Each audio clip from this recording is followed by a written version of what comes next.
All right, Jason, thank you for that update. And speaking of, a strong warning from the National Weather Service as that red flag advisory we've been talking about has been issued for outdoor burning in South Alabama. Alabama State Forestry crews are on high alert and are asking residents not to burn any trash or debris until conditions improve. In Baldwin County, the posted burn notice jumped from moderate risk to extremely high just in the last 24 hours. There are still some scheduled and permitted controlled burns happening, but forestry officials say those burns are under the watchful eye of professionals with the proper equipment to control and contain the fires. Even so, these fires sometimes jump the line, and state crews of local fire departments have to assist.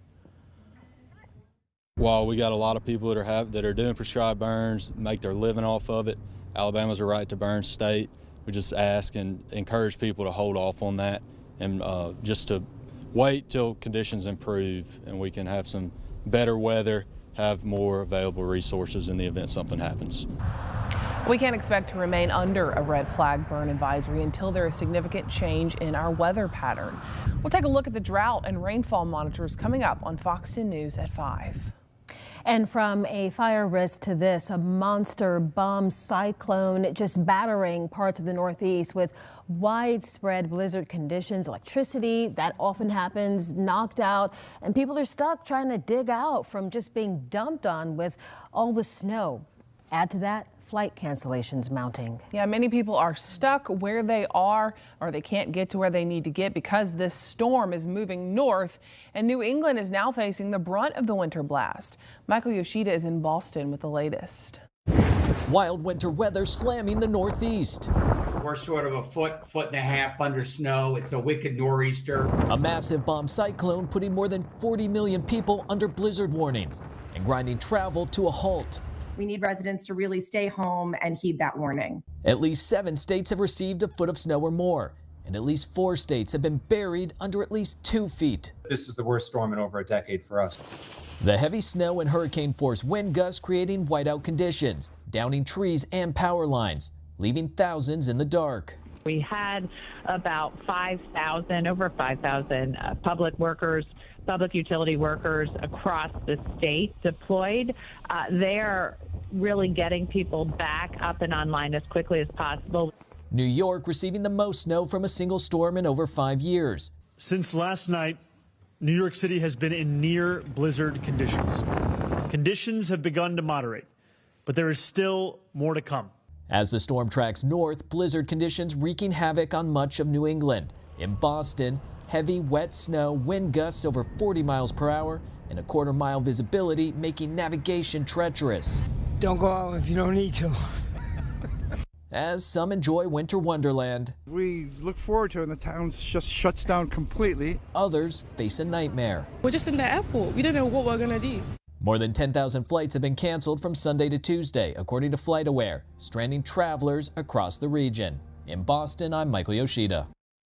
And when there's so many flight cancellations because of winter weather like that, and I just went through something like this in Dallas earlier this month, all you can do is wait for them to figure it out and get that backlog taken care of. Yeah, that's a long wait for some in some circumstances. So we hope that all of this kind of goes away soon, but that's a lot of snow. Just have your patience.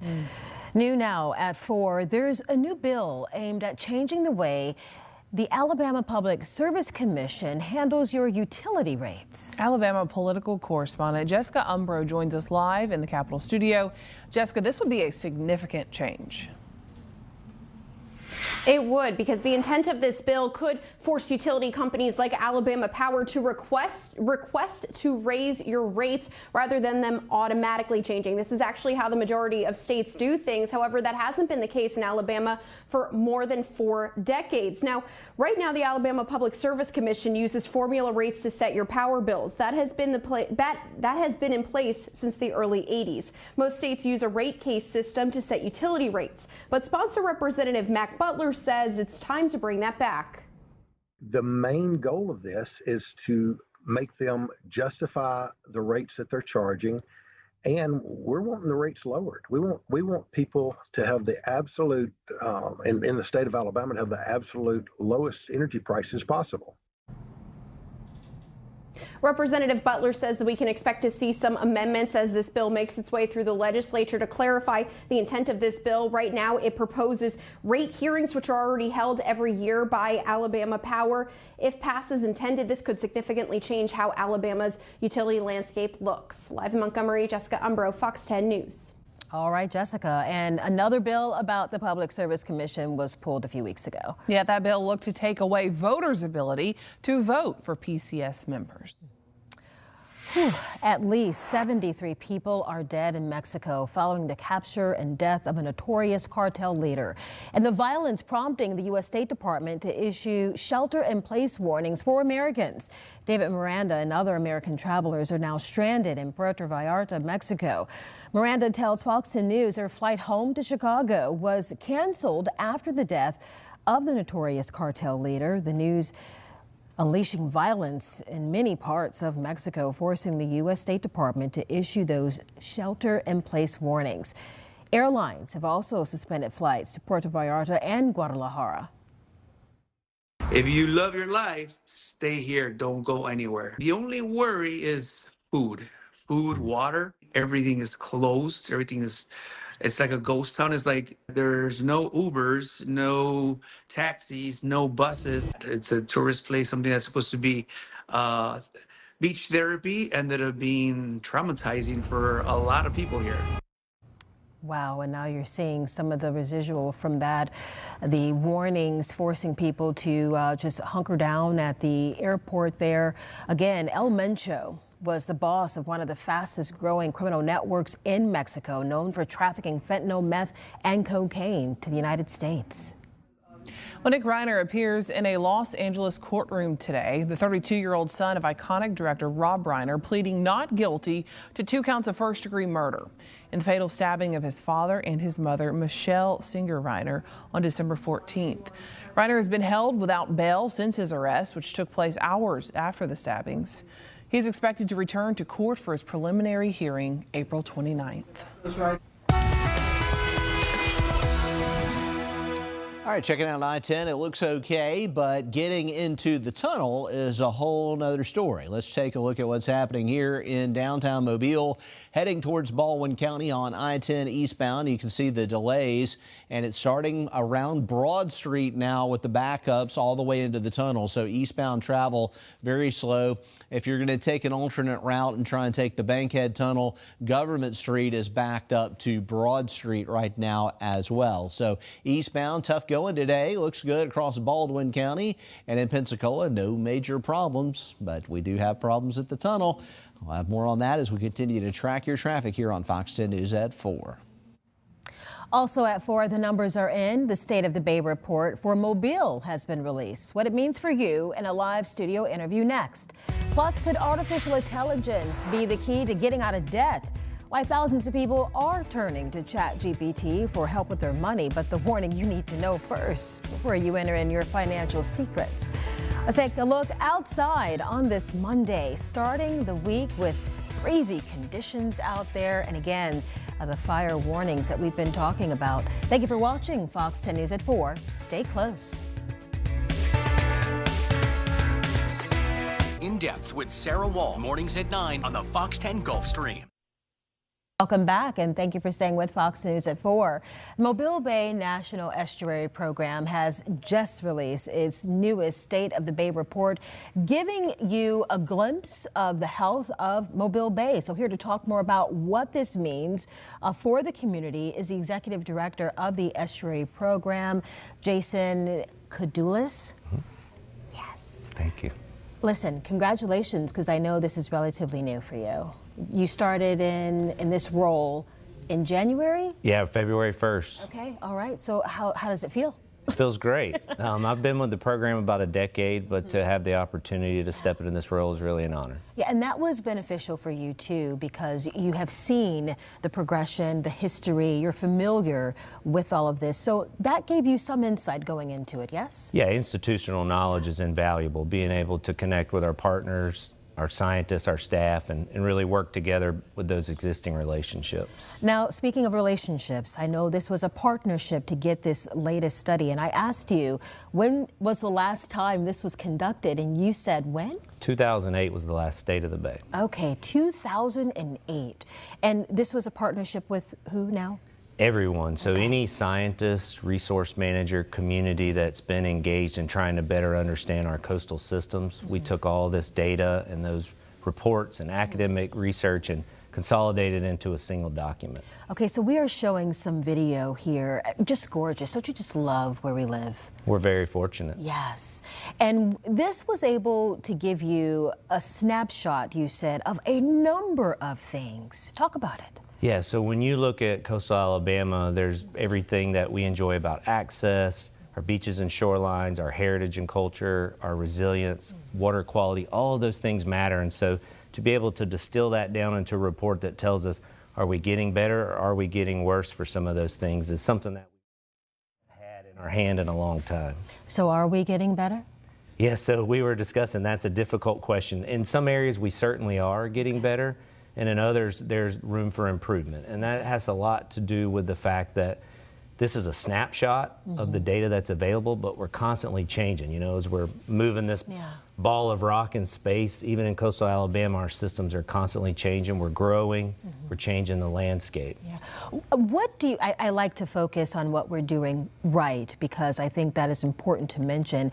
When looking at this, and first, hello, look at this thing. This is huge, and he said it's a snapshot, and still it's more than 200 pages. Just going through here, what would you say that we are doing right when it comes to Mobile Bay? Well, one thing at the top of that is we're working together. So all those different entities are on the same page, that we understand that our economic, our quality of life is all tied into how we take care of the bay and our coastal resources. And so the investments that we've made, the policies that we've changed, we're all aligned in understanding that the future is bright if we stay on this track of being proactive in this management. And we know this is an ongoing conversation. The work is continuous. What would you, if you had your pick, what would you like to see happen from the results of this? Ooh, that's a very tough question. I would say that it is us to be mindful as we continue to grow, that we're responsible. We want people here, this is the place they want to be, but we balance that understanding of why did we come here in the first place? And it's because of everything that's around us. So if we can continue to do that, I think we'll be on track for success. And we're out of time, but is there anything else you want to add? You can go to the website, check out mobilebaynep.com and the State of the Estuaries and Coast Report. Okay, well, I thank you. He left me with some homework. I've got some reading material here later today. Thank you for this and for the work that you guys are doing. Thank you. We'll be sure to have this posted on fox10tv.com so you can watch this interview and share it with someone you know.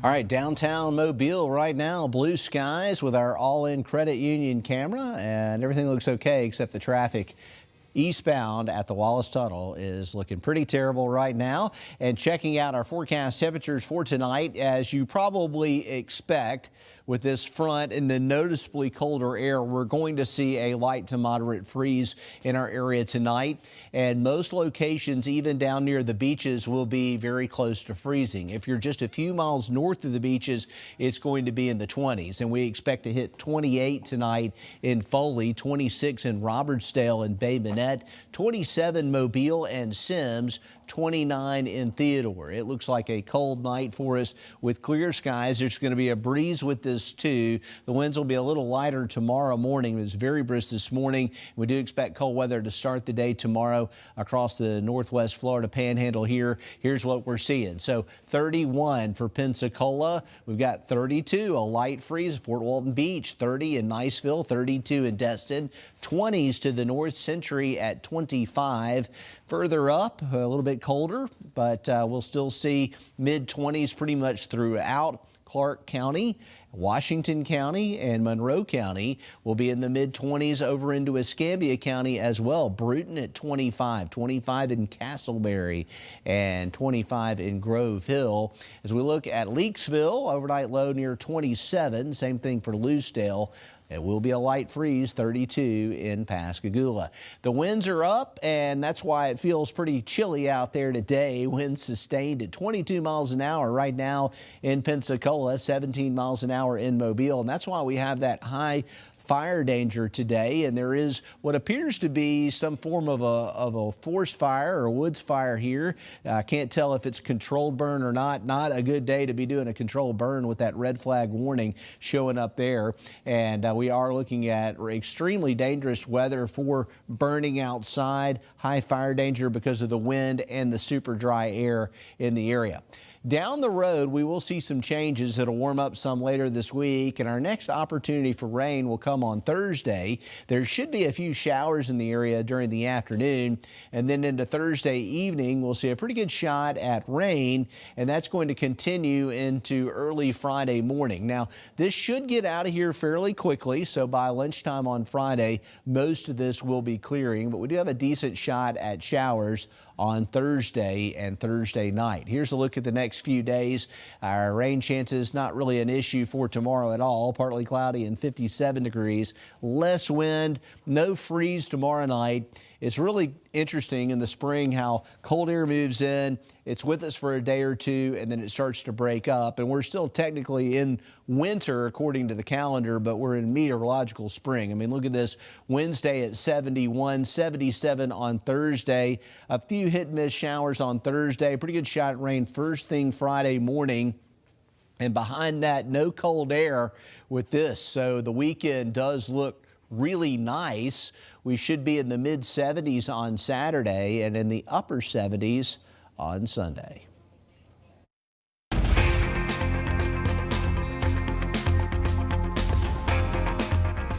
More Americans are trusting artificial intelligence with their wallets. According to Credit Karma, the second most common use for AI is financial advice. In today's Watching Your Wallet, consumer investigator Rachel DePompa looks at how people are using the platforms. A nonprofit that provides people with free credit counseling, Money Management International, says 30% of all online counseling sessions last October came from referrals from artificial intelligence platforms. Certified credit counselor with MMI, Marla Puckett, says that means people are actively searching AI for money help. In fact, she says just in the last month, 1,000 people came to MMI through ChatGPT. Folks are really buckling down with this economy, and the credit card usage has gone up. Folks are getting deeper into debt, and the interest rates aren't going down. Interest rates keep going up, and so we're seeing a lot of folks looking for help with that. Puckett says a lot of people like how anonymous they feel on AI. It's a way to secretly ask financial questions without the judgment, especially for the younger generations. What I do is what's called debt and budget counseling. I help folks to learn how to budget, set up that budget, help with their credit cards, get interest rates reduced, payments reduced so that they're easier to handle. But we also offer a number of other services in the financial realm. Puckett says she's still leery about AI, but she's glad it's leading people to nonprofits and not scammers. And a reminder, many experts say it's not safe to put personal financial information into AI platforms, but it's okay to use it for broad financial concepts, questions, budget templates. With this Watching Your Wallet, I'm Rachel DePompa. When we come back, find out why the movie One Battle After Another is winning awards and emerging as an Oscar favorite. Today's Hollywood Minute is next. Lexus of Mobile is proud to sponsor the Fox 10 Pledge of Allegiance. I pledge allegiance to the flag of the United States of America and to the republic for which it stands, one nation, under God, indivisible, with liberty and justice for all. The Fox 10 Pledge of Allegiance, sponsored by Lexus of Mobile. The People, proudly sponsored by All In Credit Union.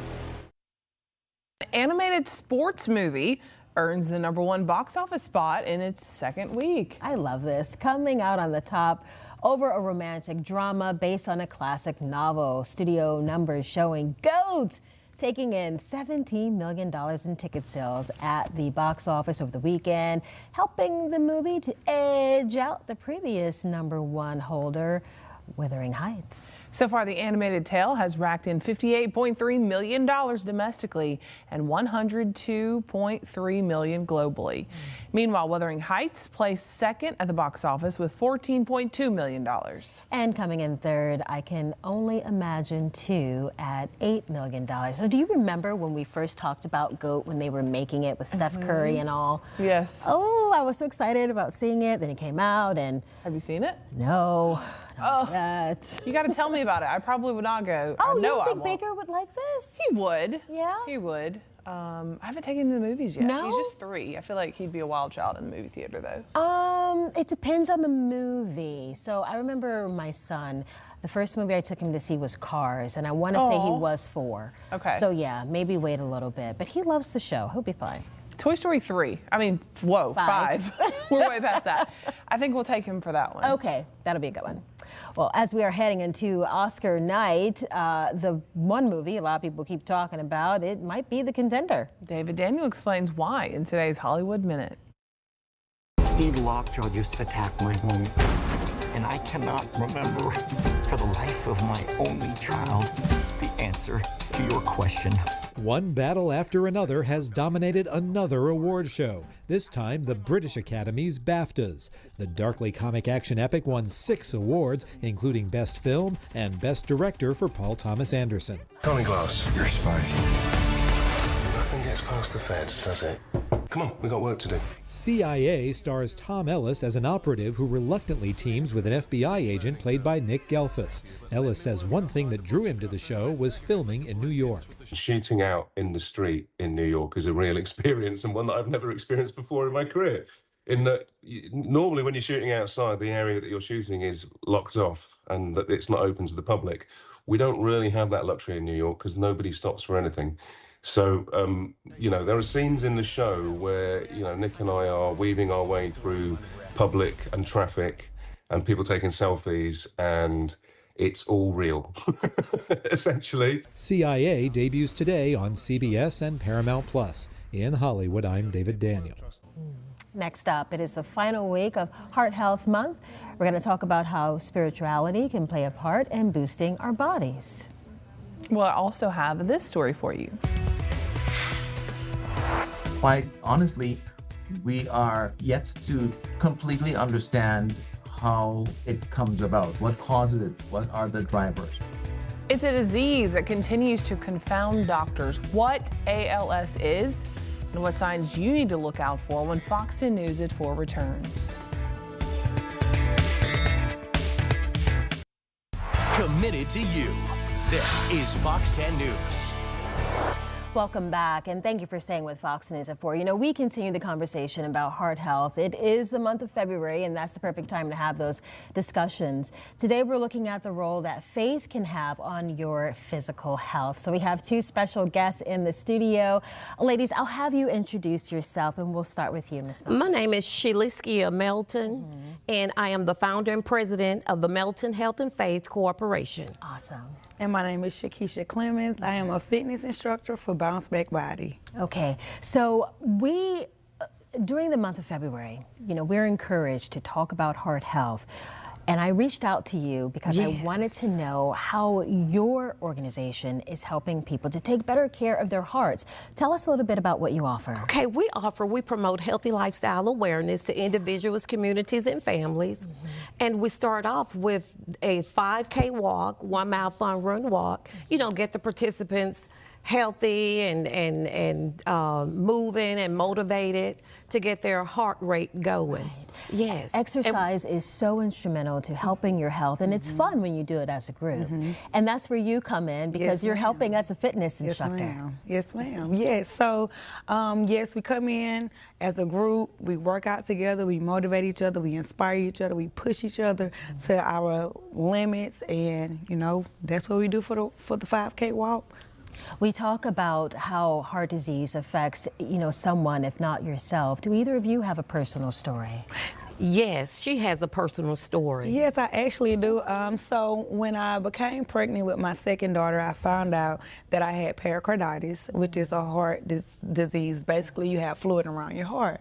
And so I was already introduced to fitness. I was already working in that realm. And so by that, me having that heart condition, it made it a little bit harder for me to do a lot of things throughout my pregnancy. Right. So once I was able to, you know, after I had my baby and come back from that pregnancy, I regained myself back by doing a lot of cardio, eating right, changing my eating habits, the way that I drink, the way that I sleep at night, and just a lot of stuff just plays a part with that. So yes, ma'am. All very important. Yes. Now, when it comes to the walk, that's later in October, right? That's October the 17th. Yes, it is. Okay. October 17th, and it will be held at Mardi Gras Park from 8 a.m. to 2 p.m.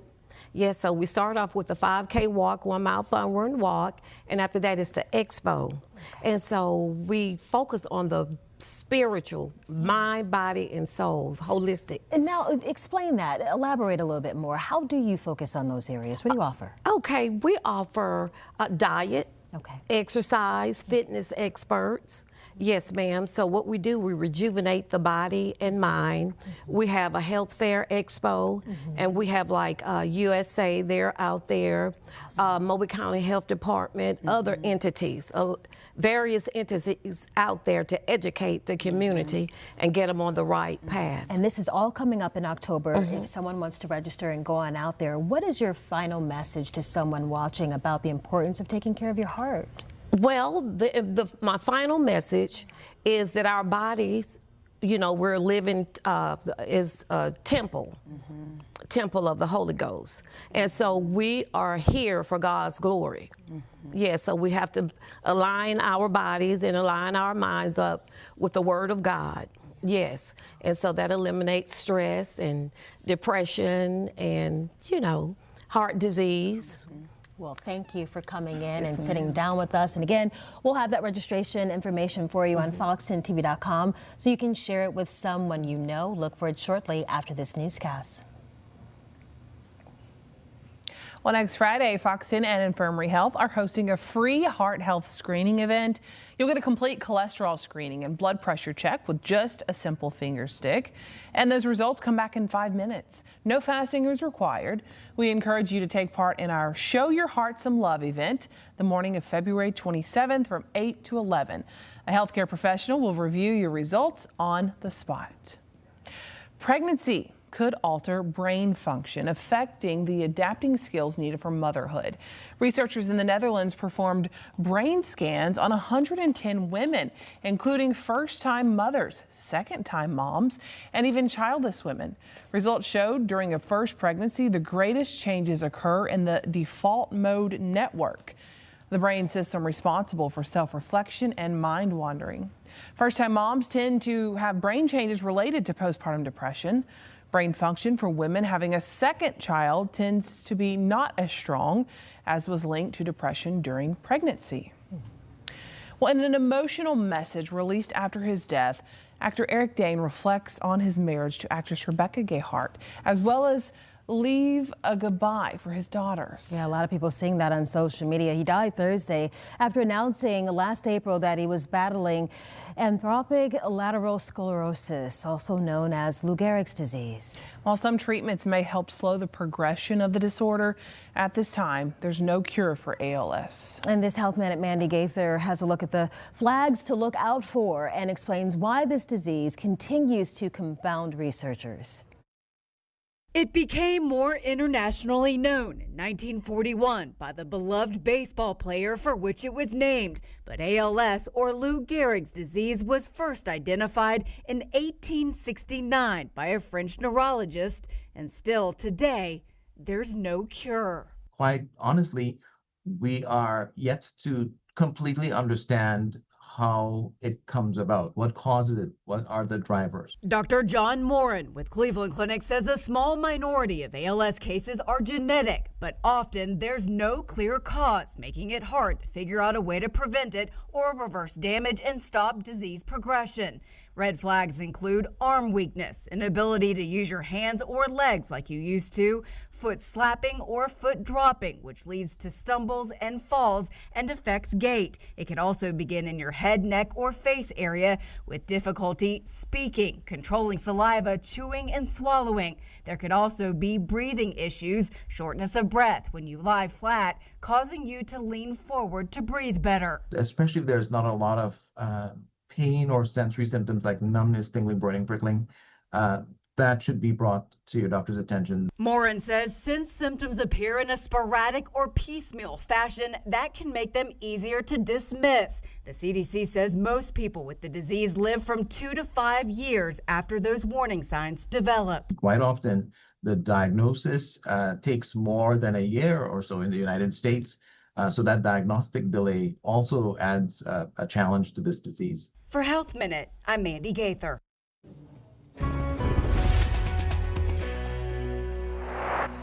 All right, looking outside right now from the Admiral, our Eastern Shore Toyota Hyundai Camry, blue skies out there right now, and that's courtesy of a big deep trough coming through the eastern United States. A lot of cold air starting to spill into the region. We're tracking that here on our Fox 10 weather app. We've got an update with Nicholas on the forecast temperatures for today, tonight, and in the extended outlook as well. All right, here's what we saw. This is one of the pictures that came into us. This deep trough is also creating a snow fest going on in the northeastern United States. This is a nor'easter style storm, one of the strongest nor'easters since the 1970s. It's about a 50-year historical event here, and this is a picture that comes in from the Bix in Furlong, Pennsylvania, and you can see, look at the chairs there. I mean, you can see just how much snow we're talking about piled up on the lawn furniture there. And estimated snowfall amounts, the deep blue is a foot or more. The highest totals we've seen are some locations like Providence, Rhode Island at 32 inches of snow. So we've seen some crazy snow totals going on in the New England states. The cold air we're seeing is on the backside of all that. No precip down here, but we do have a lot of dry air, and we're still looking at high fire danger through this evening with extremely low dew points and gusty winds. I know we just had some rain, but the air's so dry, it really doesn't matter. 33 tomorrow morning in Pensacola. It's going to be cold. We'll have a lighter wind situation, maybe some patchy frost with that. Temperatures tomorrow afternoon in the low 50s. We still have that kind of winter-like feel to it. In Mobile, we'll wake up to near freezing conditions, and we'll warm up into the mid-50s in the afternoon. Right now, we're looking at 55 degrees as our current temperature. The wind is out of the north-northwest at 22 miles an hour. Coming up, we'll look at your 7-day forecast. Also, when we come back, we are highlighting one child ready for their forever family. Stay with us. This week's Hope for a Home is next.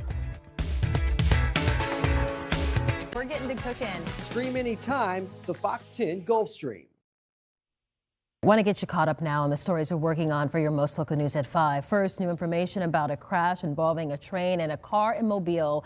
This is all over the weekend, what we're finding out tonight. Yeah, and then a Baldwin County family is stranded at a resort in Mexico. It comes after the death of a cartel leader sparked violence there. And with excitement surrounding Team USA winning gold in hockey, we're getting an update about the sport's return to Mobile. We've got those stories and more for you in less than 15 minutes from now on Fox 10 News at 5.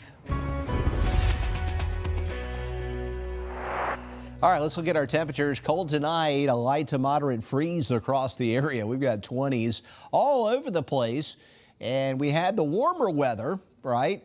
And we had temperatures, we had record highs late last week, and now here we had the all-time record for February with temperatures in the 80s, and now, boom, here comes winter right back with temperatures in the 20s for overnight lows tonight, 27 in Mobile, and it's that sharp contrast that makes it feel so cold. These are not the coldest readings of the winter by far, but definitely looking at quite the cold snap, and it feels like a late cold snap just because it was so warm. 31 in Pensacola, mid-20s to the north in Santa Rosa and Okaloosa counties. Everybody's seeing the cold air, and tonight will be our coldest night. We've got mid-20s. Look at Monroe County, Beatrice, Monroeville, Uri at 24, Clark County, Coffeyville at 25, Alma at 25, and Chatham in Washington County at 26, Ardmore at 24. Cold weather, looking at Leakesville at 27. Same for Lucedale and Hurley. 32 in Pascagoula tonight. The winds are up right now. They're sustained at 22 miles an hour in Pensacola and 17 miles an hour in Mobile and Pascagoula. And we do have some smoke in the air from a woods fire that's going on near Highway 112 and US 31. The source of it somewhere right in here between Bay Minette and Phillipsville. And you can actually see the smoke from downtown Mobile if you look back off to the east. We are hopeful that that situation improves as humidity rises and the winds die down tonight. Looking at our futurecast, our GFS model shows a strong front getting into the region and then weakening by Thursday. And so when we get into Thursday night and Friday morning, we're going to have a pretty good shot at rain. And right now we're thinking rain and a few thunder showers mixed in. There could easily be some thunder with this. By Friday, most of it's going to be past us after lunchtime, and then we will clear out in time for the weekend. It's a nice looking extended forecast. Here's what we're tracking. Tomorrow, freezing cold to start, 57 by afternoon, low 70s Wednesday, upper 70s Thursday. Rain chance Thursday, 30%, better chance Thursday night and early Friday morning. We should be in the 70s with sunshine this weekend with dry conditions, so there are some better days ahead. We'll get out of this cold spell in just a couple of days.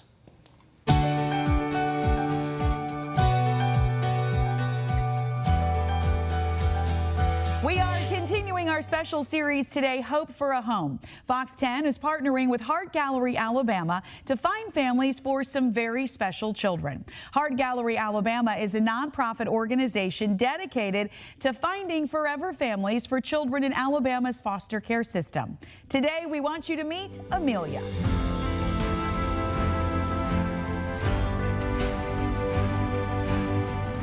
I'm loyal, sympathetic, and honest. That's how 15-year-old Amelia describes herself. The high school sophomore loves school. My favorite part of school was probably that, I get to learn and I get to get an education. When she's not in the classroom, Amelia has a lot that keeps her busy. I like to sing, I like to dance. I was a JV cheerleader back in the day. I like art, I like to draw. Her favorite color is red. Her favorite animal is a fox. Her favorite holiday is Christmas, and her favorite type of food? Anything Mexican. She's also a fan of movies and TV. Right now, I'm binge watching Tales with the Nine-Tailed Fox. It's a Korean show, but it's by English subtitles. Amelia is only 15, but she already knows what she wants to do when she finishes school. Whenever I get older, I want to be an FBI agent, human trafficking worker. So I want to be, I'm going to major in criminology and minor in forensic psychology. A goal she would love to share with a forever family.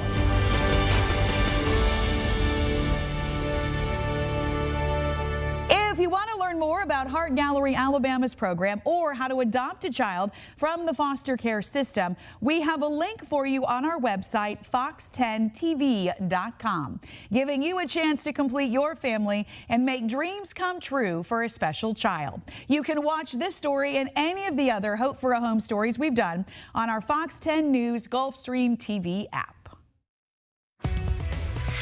Well, coming up at 4, we're going to take you inside a national cheer competition where deaf athletes shine, friendships form, and history is made. Stay close. Airmart, the official sponsor of the Fox 10 Storm Tracker. About a dozen teams gathered in Council Bluffs, Iowa for the 4th annual National Deaf Cheerleading Competition. This is quite the story. Let's look at it now. From New Mexico to New York, teams took to the mat for the National Deaf Cheerleading Competition. Make sure we hit all of our moves, all of our stunts, and we have so much creativity. Despite competitive spirits, NDCC leaders say Saturday was about community. It's best that we're together, we get fired up, their spirit's lifted. It's just so much better in person.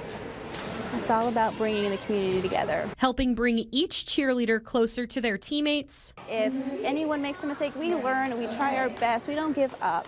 If one's missing or something happens, we'll still continue, we don't give up. While also giving them the chance to show off their sport. I like doing the stunts, I like flying, that's my favorite thing. I feel like I am flying in the air. And each athlete also supporting their competitors. I want other schools for the deaf to have this experience too. If they win, that's great. They can show it, they invest very much into it. When the students are sitting here and the kids come out on the floor to perform, they really go all out for them. Co-directors Levi Mathis and Jennifer Alka say the most important part is giving the kids a place to shine.